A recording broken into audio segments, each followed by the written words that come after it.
2 টাকার বিনিময়ে খালি কন্ডেন্স মিল্কের কৌটা কিনে তা দিয়ে তৈরি করেন কেরোসিনের বাতি।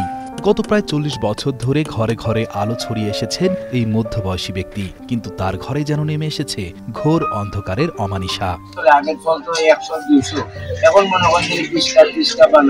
দিনে দিনে চাহিদা কমে আসলেও ছোট একটি দোকান নিয়ে সিলেট নগরীর কাজীর বাজার এলাকায় মাথা গুঁজে টিনের কুপি তৈরি করে চলেছেন 40 বছর বয়সী মনোজ পাল।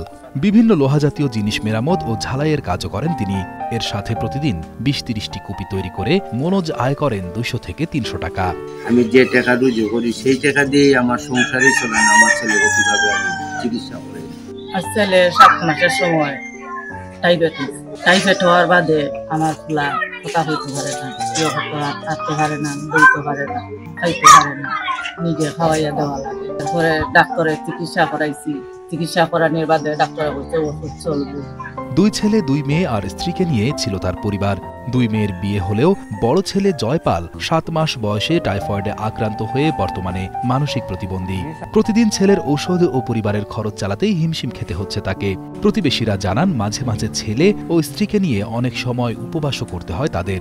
খাইতো কষ্ট হয়েছে, একজন রোজগারি বুঝবেন না, এরপরে তো কোনো বড় ধরনের কোনো ব্যবসা না, ছোট মোটো সাধারণ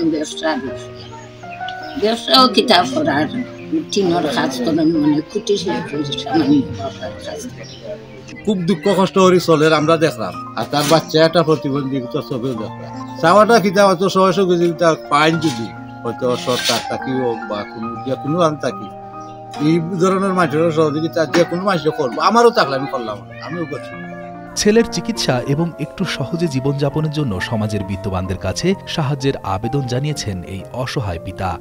বাংলাদেশের ভাইদের কাছে আমার এটাই আবেদন, যদি আমার কোনো সুব্যক্তি যদি কেউ আমার যদি আমার ছেলের প্রতি সহানুভূতি থাকে আর যদি উন্নত চিকিৎসা করার লাগে যদি মনে করেন যদি কোনো সাহায্য করতে পারে, তাহলে মনে করেন আমার ছেলেটার একটা জীবন সুন্দর হবে।